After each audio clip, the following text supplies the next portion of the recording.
I would like to thank Adele for inviting me to this show. I'm going to read 3 poems. The first one is my response to the play You Cannot Take It With You. And in this first poem, you're going to hear some code switching with Spanish.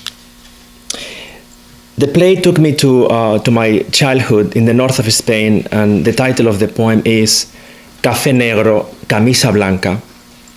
Café Negro, Camisa Blanca, black coffee, white shirt.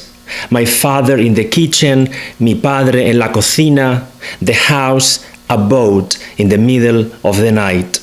Un barco, la casa, el medio de la noche.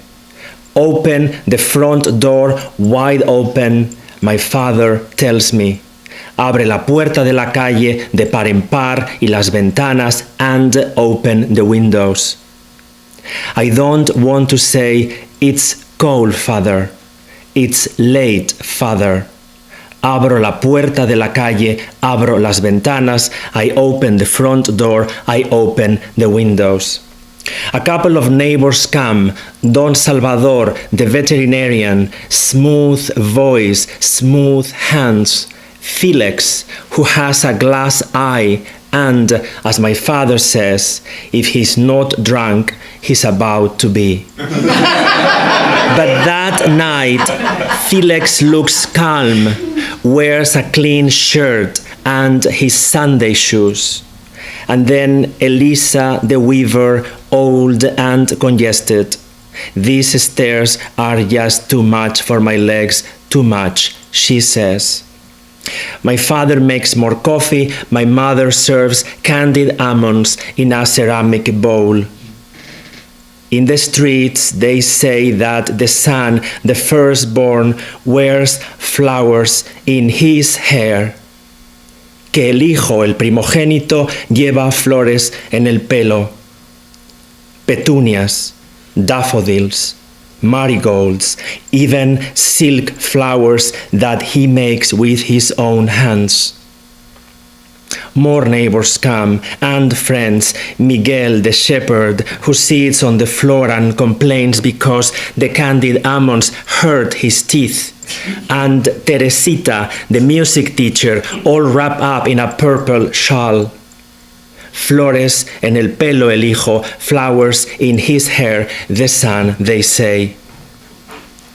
Without flowers, the world would starve, my father says. Imagine that, Miguel the shepherd says. I don't want to imagine that, Teresita says. We can all go home now, Don Salvador says. He kisses my head. Walk, Don Salvador, to the street, my mother tells me. May I go with you, Elisa asks. I walk them to the street. You are almost as tall as your father, Don Salvador tells me, but your father was more handsome, Elisa tells me. You were born in this house, don't forget that, they both say, naciste en esta casa, que no se te olvide. And I look up.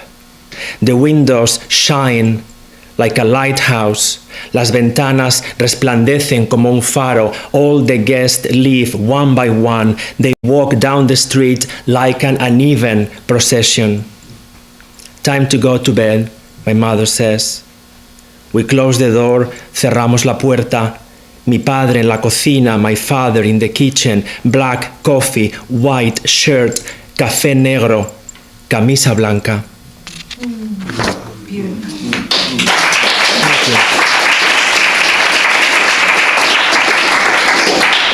Something else that I got from the play was that we all encounter eccentric people in our life, and I hope that we are also eccentric people for other people we encounter in our life. So I'm going from my childhood to my days as a student in the University of Zaragoza, and this is a memory of that time. It's called La Poeta and her husband at the Meridian Hotel. She eats a sardine vertically, not a sardine, a small herring marinated in olive oil, vinegar and garlic. She pinches the herring by the tail, lifts it from the plate, calculates the timing of the dripping oil, tilts her head back, opens her mouth and eats the herring in a single mouthful. She blows her lips with a thin paper napkin, her pink blouse still immaculate. She's sitting on a stool at the bar in the lobby of the Meridian Hotel. Her husband looks at her. He's always looking at her, with his mouth open. We met in this bar when the hotel opened, he tells me, when this was the best place in town. She was not even 18. He asks me, "What are you studying?" "Literature," I say. "You don't want to be a dentist?" "They make a lot of money," he says. He has trouble with the word dentist. He has to repeat it several times until he gets it right. They are both dressed up. She wears a velvet skirt, rhinestone earrings, and a sequin clutch the shape of a butterfly. He wears a tweed suit, a paisley tie, the gold leaf of the tie pin peeling off. We don't know their names.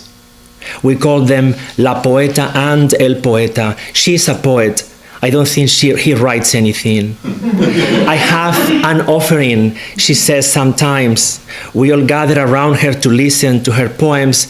Her face gets sweaty, and when she reads, her cheeks flash. All the rooms in the Meridian are closed off.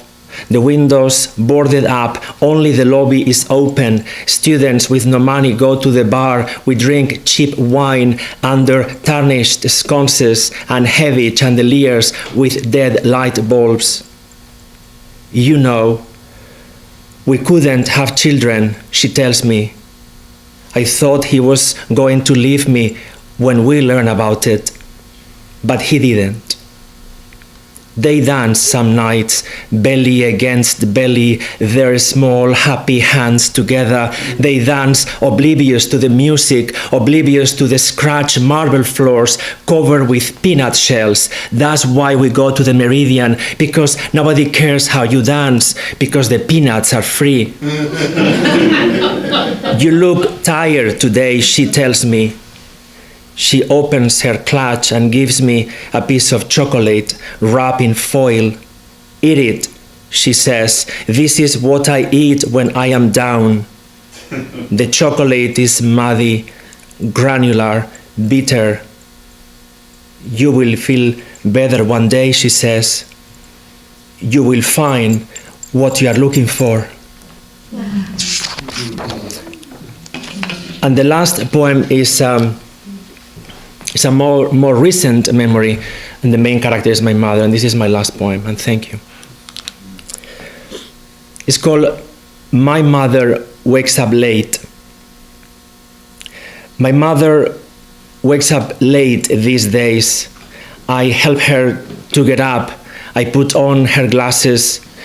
We walk to the bathroom 25 steps slowly. I hold both her hands as if we were dancing. She brushes her feet against the floor. I walk backwards. "It's kind of cloudy today," she says that every morning since her sight started to fail. She sits on the toilet, rubs her eyes, runs her fingers through her hair, trying to remove the remains of last night's medication. I am about to prepare the bath. "What is that?" she says. There is a dead moth in the bathtub.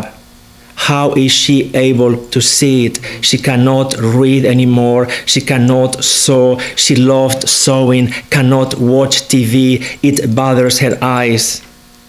She still has good peripheral vision, the doctor has told me. The moth has left a trail behind. Golden, glittery, calligraphy written by a drunken hand, a trail of dance and death. "It's just a moth, Mother. They come in at night," I tell her. I clean the bathtub with toilet paper. I let the water run. I start to remove my mother's nightgown, 5 buttons on her chest. This must be the end of summer, she says. Thank you very much.